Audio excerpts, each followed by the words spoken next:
Olá, sejam muito bem-vindos ao Band Eleições. É o primeiro Band Eleições dessa corrida eleitoral para as prefeituras aqui do estado do Rio de Janeiro. A gente, com esse visual novo, um cenário diferente, mais moderno, né, com essa aparência de podcast, mas o principal com a mesma essência, né, com a mesma tradição que está na raiz do Grupo Bandeirantes, do jornalismo da Band, de fomentar o debate, para que você, eleitor, esteja o mais bem informado possível na hora do seu voto, né? Na hora de exercer a sua cidadania, de ficar frente a frente com a urna eletrônica.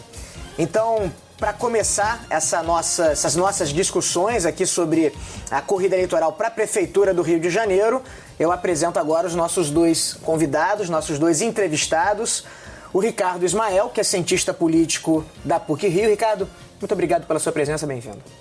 Prazer estar aqui novamente nessa bancada. E a Luciana Veiga, que é cientista político também, da Unirio e da FGV. Luciana, muito obrigado pela sua presença. Obrigada, Fernando. Um prazer estar aqui nessa largada inicial. Nosso assunto hoje é a corrida eleitoral para a Prefeitura da capital, da cidade do Rio de Janeiro. Quero começar fazendo uma pequena introdução, porque eu vejo que a gente tem um cenário mais ou menos cristalizado, não sei se vocês concordam comigo, fiquem à vontade para discordar, que é do prefeito Eduardo Paes, do PSD, que busca a reeleição como franco favorito, correndo na frente. Algumas pesquisas, inclusive, indicando a possibilidade do Paes vencer ainda no primeiro turno. E do outro lado, correndo por fora, o Tarcísio Mota, do PSOL, e o Alexandre Ramagem, do PL, tentando assumir algum protagonismo nesse segundo lugar, tentando assumir o papel de principal opositor do Eduardo Paes, mas com alguma dificuldade para se comunicar para fora de suas bolhas.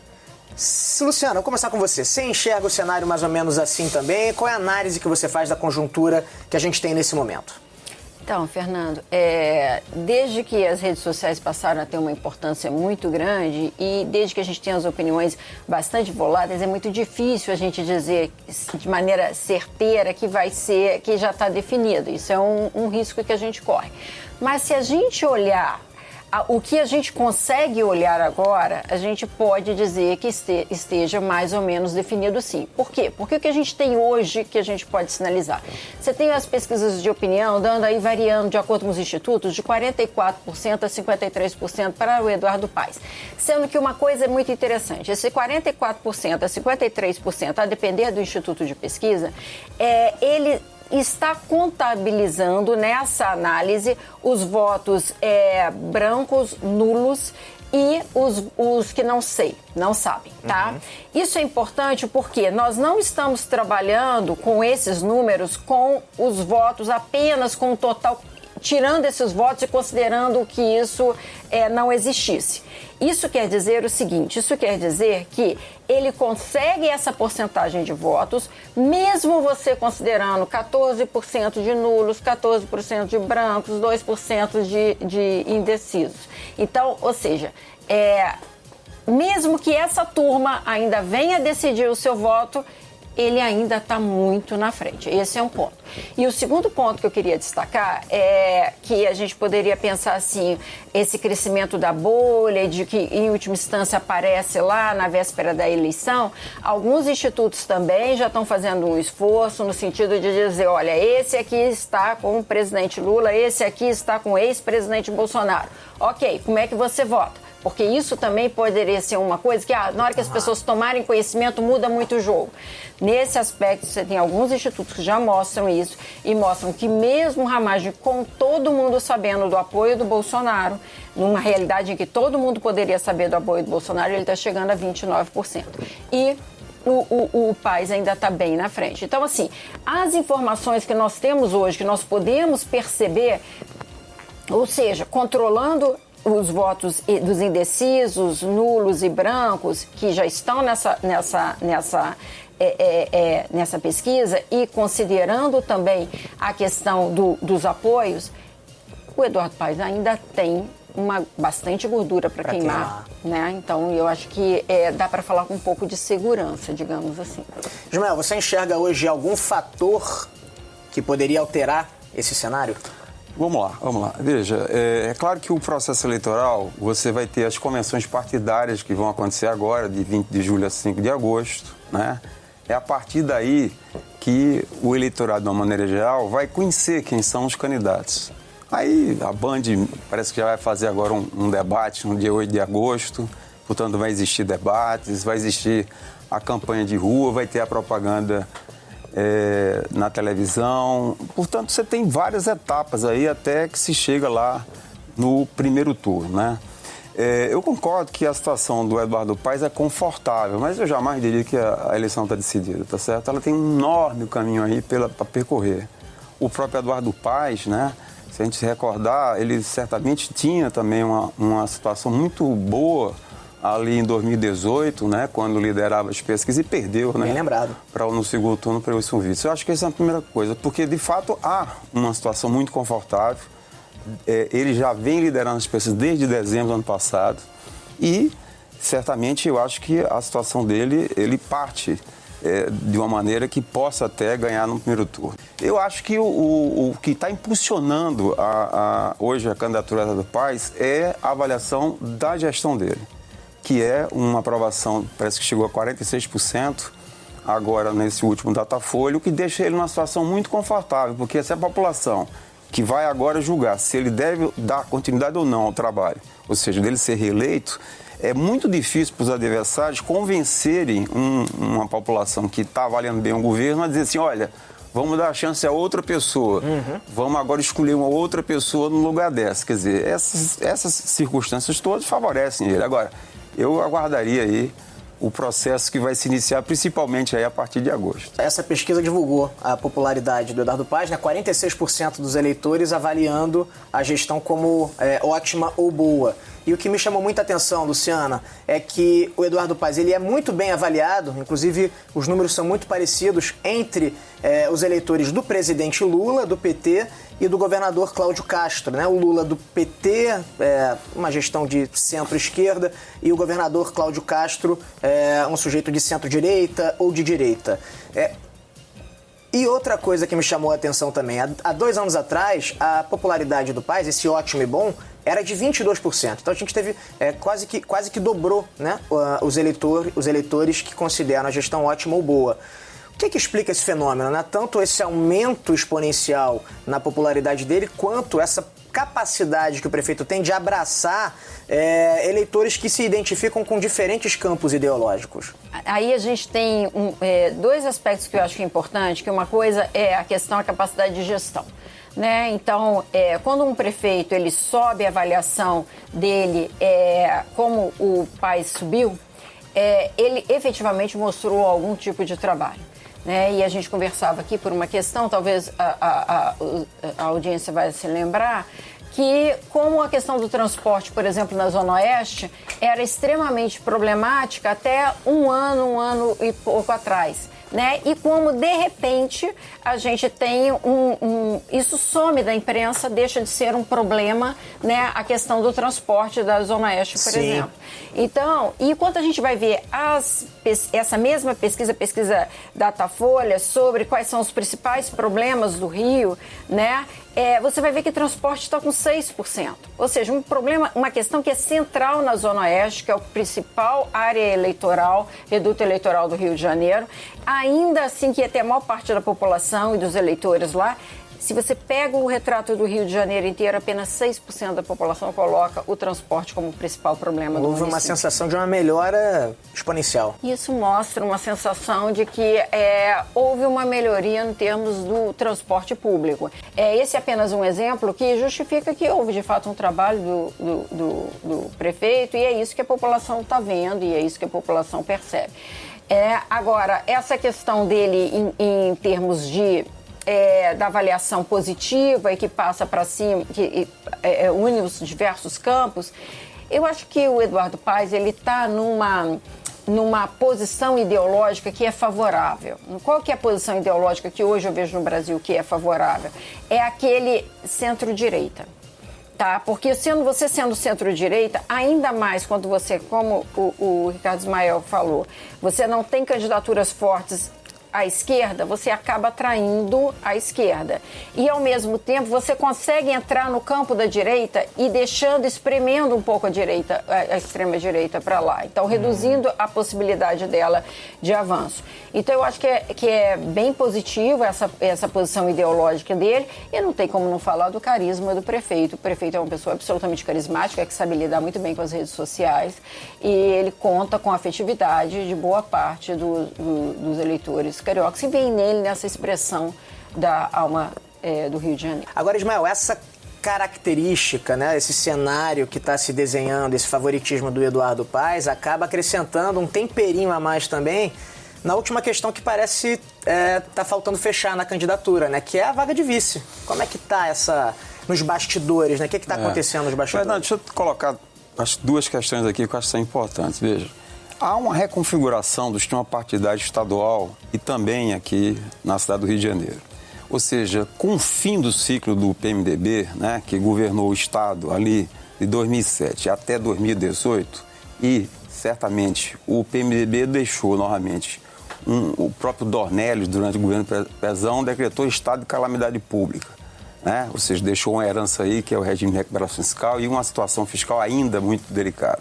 A questão da improbidade administrativa, que atingiu duramente as lideranças do PMDB. Então, o ciclo do PMDB se encerrando, houve novamente um espaço aí que inicialmente foi ocupado pelo Wilson Witzel, mas rapidamente ele, com o impeachment, saiu de cena.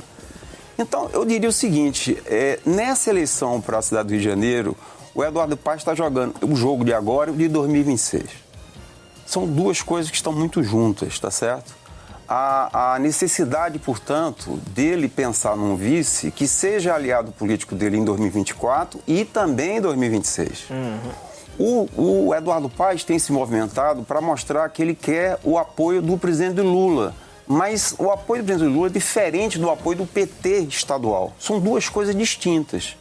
O apoio do presidente Lula tem aparecido aí sistematicamente, inclusive o presidente Lula tem assinado alguns convênios importantes para a prefeitura, mas há dificuldade muito grande do Eduardo Paes aceitar a indicação de um vice que venha da estadual do PT. Ele não quer isso.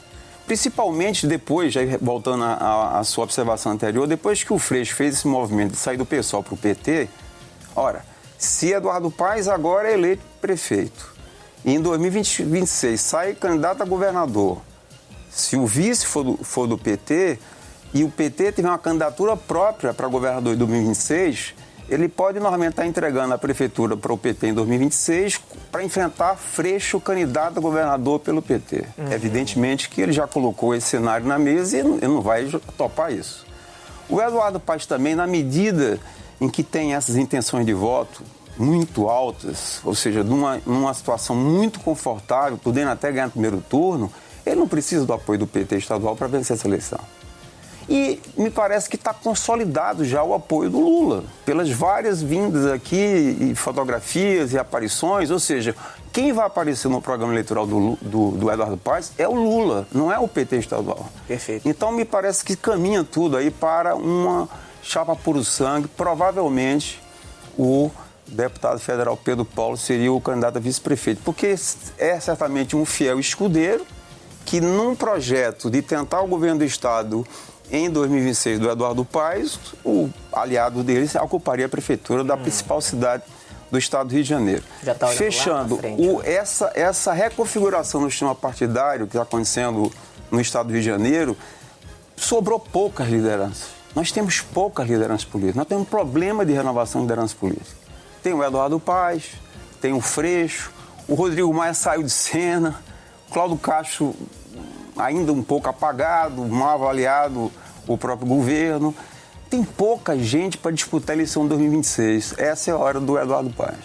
Perfeito. Então, olha, eu acho que a gente esmiuçou bem as questões relativas à candidatura do Eduardo Paes. A gente vai fazer um break agora e no próximo bloco a gente fala sobre quem está concorrendo contra o Eduardo Paes e os principais anseios também do eleitor nessa eleição de 2024. Fica aí que a gente volta já.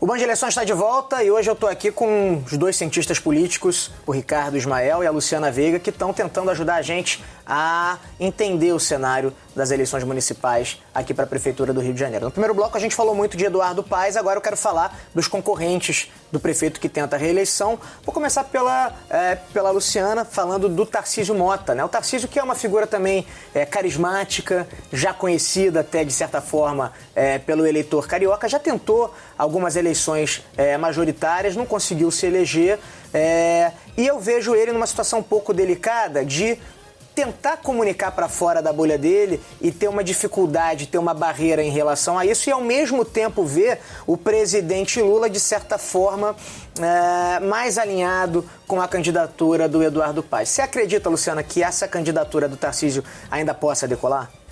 Então, Fernando, essa candidatura do Tarcísio, na verdade, ela vem como uma representante mais forte do campo da esquerda, né, e tenta aglutinar nela o que tiver da esquerda e que não queira apoiar o Eduardo Paes. Só que, quando o presidente Lula faz esse aceno para o Eduardo Paes, ele leva consigo boa parte da esquerda, porque ele leva consigo o PT, né? E o que restringe muito a capacidade do Tarcísio de alavancar voto dentro dessa realidade. Então ele fica um pouco isolado dentro dessa percepção, sem que ele consiga avançar muito. E essa questão que você falou, que ele não tem muito para crescer também, porque ele teria a esquerda. Se a esquerda do PT sinaliza, o Lula sinaliza, o PT vai junto. Fora esse campo, ele não tem muito para crescer. Por quê? Porque você também tem um discurso que a gente tem uma polarização política hoje muito forte, em que a agenda de costume é muito importante. Então, assim, ele acaba meio isolado na agenda de costume, que não é uma agenda, o pessoal tem uma agenda de costume forte, isso isola muito o pessoal para além da esquerda, né? E é uma esquerda que já está o campo da esquerda, que ele poderia crescer, ocupado por essa associação. Se houver uma resistência do Eduardo Paes de dar a vice para o PT, pode ser que um ou outro melindre, um ponto ou outro, é que ele possa chegar mais junto dele e tudo mais, ele possa crescer um pouco. Mas nada que efetivamente ameace um crescimento que ameace. Ele pode pegar um dissabor ali dessa situação, mas nada que de fato ameace o processo eleitoral. E o Alexandre Ramagem, o Ismael, será que decola? Uma pessoa, um candidato do PL, deve sair com o nome de delegado Ramagem, né? Essa associação aos órgãos de segurança geralmente agrada ao público conservador e deve vir com apoio também do ex-presidente Jair Bolsonaro. As pesquisas mostram, né, que quando associam o Ramagem ao ex-presidente Bolsonaro, os números dele disparam. Como é que você enxerga essa candidatura? Se a gente pegar o último Datafolha, o Eduardo Paes estaria com 53%, dependendo do cenário, mas 53%, o Tarcísio com 10%, o Ramagem com 7%. Uma decepção até agora, né? Está com 7% de intenção de voto, já está aí há algum tempo sendo declarado o candidato do ex-presidente Jair Bolsonaro. Ou seja, no cenário de São Paulo, é uma eleição completamente indefinida. De um lado, Boulos, do outro lado, Ricardo Nunes, apoiado pelo Bolsonaro, o Boulos apoiado por Lula. Ali sim vai ter uma disputa, né, dura desses dois adversários da última eleição presidencial de 2022. Aqui no Rio, claro que vai se tentar estabelecer, acho que vai ser a estratégia do Alexandre Ramagem, uma vinculação dele com o Bolsonaro para tentar ver se consegue esse apoio que o Bolsonaro ainda tem na cidade do Rio de Janeiro. Aqui, certamente, é um reduto eleitoral dele historicamente. Agora, eu acho que a eleição do Rio, ela tem uma característica, o eleitorado carioca, de às vezes gostar de algumas coisas que são diferentes dessa coisa da estrutura partidária, entendeu? Ou seja, lamento, por exemplo, que a Dani Balbi, que é uma ótima deputada do estadual do PCdoB, não possa sair, né, candidata. Acho que seria o momento dela estar se apresentando, estar se tornando mais conhecida. Acho também que o Tarcísio Mota, se realmente o vice-prefeito não emplacar um vice-prefeito de esquerda na candidatura do Eduardo Paes, que eu acho que vai acontecer, vai tentar ver se consegue capitalizar esse voto do eleitor, vamos dizer assim, de esquerda, centro-esquerda, que não se identifica, vamos dizer assim, com Eduardo Paes. E principalmente olhando o Eduardo Paes já como candidato em 2026. Agora, de qualquer maneira, voltando à sua pergunta, o Hamas tem provavelmente uma candidatura para se tornar conhecido.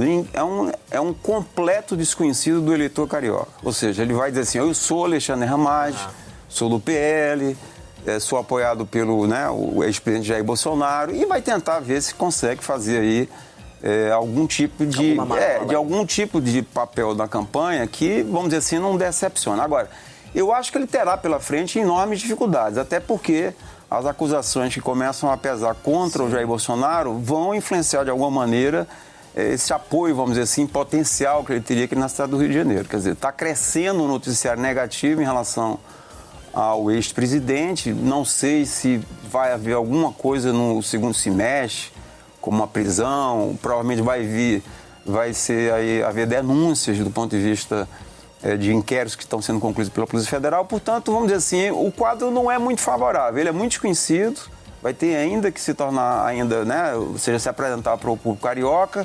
E acho que diante de uma candidatura forte de centro-direita, concordo com a análise que é do Eduardo Paes, talvez exista espaço para pelo menos falar mais para esse eleitor que quer uma candidatura aqui que represente, vamos dizer, esquerda, centro-esquerda na cidade do Rio de Janeiro, porque sempre existiu uma tradição aqui, Sim, né? Sim, verdade. Ele não vai desaparecer esse eleitorado, né? Agora, talvez esse é o grande desafio do Tarcísio Mota, né? Pra gente não dizer que não falou, né? Algum outro candidato que vocês observem nesse momento, alguma possibilidade, né? Juliette Pantoja, Ciro Garcia, Rodrigo Amorim, Marcelo Queiroz. O Ciro é eterno candidato do PSTU, né? Governador a prefeito, já conheço o Ciro desde os anos 90, eu era sindicalista, me lembro de uma plenária lá em Brasília, encontrei ele, ou seja, ele sempre foi muito ligado à Convergência Socialista, tomou o PSTU e agora... Os bancários, né? Então ele tem aí, vamos dizer, um papel que é tentar, né, representar esse partido de esquerda, né, que é o PSTU. O restante, o Marcelo Queiroz, a Carol... Juliette Pantoja, a Carol Esponza, né, que é do Novo. Sim. Eu acho que são pessoas que estão se apresentando, para tentar ficarem conhecidas. O Rodrigo Amorim já é conhecido, né? Disputa um pouco o eleitorado com e Hamas. daqui a 2 anos tentar uma candidatura, deputado estadual, deputado federal. Ou seja, essa eleição, pelo menos na partida, os candidatos mais fortes, no meu modo de ver, Eduardo Paes e Tarcísio Mota. Luciana foi curta e grossa, né? Não. Eu acho que não, e eu acho que eu tenho um olhar mais para o Ramagem que para o Tarcísio. Eu acho que o Ramagem vai incomodar mais o Paes. Por alguns fatores. Ele vem com a ideia de coronel, delegado, para trazer um pouco essa agenda da segurança pública, que hoje o grande problema. O carioca acha que esse é o principal tema do Rio de Janeiro, né? A gente sabe que a agenda da segurança fica mais a cargo do governo do estado, mas de alguma maneira ele vai trazer esse tema, né, para candidato para a campanha e vai perturbar, vai cobrar, vai acusar. A estratégia de retórica de campanha dele parece que vai por aí. Então ele causa um incômodo para o Eduardo Paes nesse sentido, em termos de estratégia de campanha. Então, eu acho que essa é uma coisa que me preocupa nesse aspecto. Tem uma outra coisa que eu acho que a força do ex-presidente Jair Bolsonaro, mesmo com as acusações, ela bate aí uns 30%, que são pessoas que são motivadas, né, pela afetividade e que elas estão sempre arrumando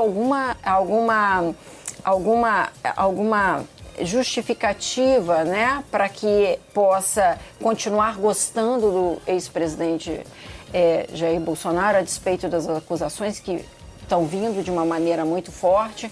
Então, eu acho que a pressão maior vem talvez da extrema-direita e não da esquerda. Eu acho que esse talvez seja um desafio maior para ele. Apesar de a segurança ser uma atribuição majoritariamente do governo do estado, o eleitor ainda entende que a prefeitura, que o prefeito deve ter também uma participação em relação à segurança. Então, assim, quem é esse eleitor e o que o prefeito... Duas perguntas em uma, hein, gente? E o que o prefeito efetivamente pode fazer em relação à segurança? Ele não pode fazer nada mesmo? Não tem nada para o prefeito fazer em relação à segurança pública? A questão da segurança, ela dá uma brecha para que você olhe para o resultado do Rio de Janeiro e veja que o resultado não é bom e você utilize uma questão que existe uma retórica que ela trabalha com a responsabilização. Então, todo mundo concorda que a segurança no Rio de Janeiro não é boa. Então, isso já é meio caminho andado. Agora eu tenho que trabalhar na responsabilização. Eu tenho que mostrar que o prefeito tem responsabilidade nessa situação ruim. Então, isso é uma ameaça porque, em última instância, a gente joga com a argumentação da atribuição de responsabilidade da segurança. E aí é muito possível que a oposição jogue com esse argumento e possa obter algum sucesso. Ismael, suas considerações finais. Perfeito, Fernando. Veja, eu acho que a cidade do Rio de Janeiro é uma cidade que tem muitos problemas. Eduardo Paes conseguiu avançar em algumas questões, mas outras estão muito problemáticas. Eu tenho um aluno que é da Rocinha, que está fazendo essa dimensão sobre a questão de creche. A gente tem uma deficiência muito grande de vaga em creche. Nós temos problemas aí relativos à questão de políticas urbanas, a ocupação do solo urbano. Os irmãos Brazão estavam ali com um feudo em Jacarepaguá. Jacarepaguá é o subdistrito mais populoso da cidade do Rio de Janeiro. Ali você tem milícia, tem especulação imobiliária controlando aquelas áreas. Existe uma agenda ainda que a gente só vai descobrir na eleição. Ela não está dada ainda.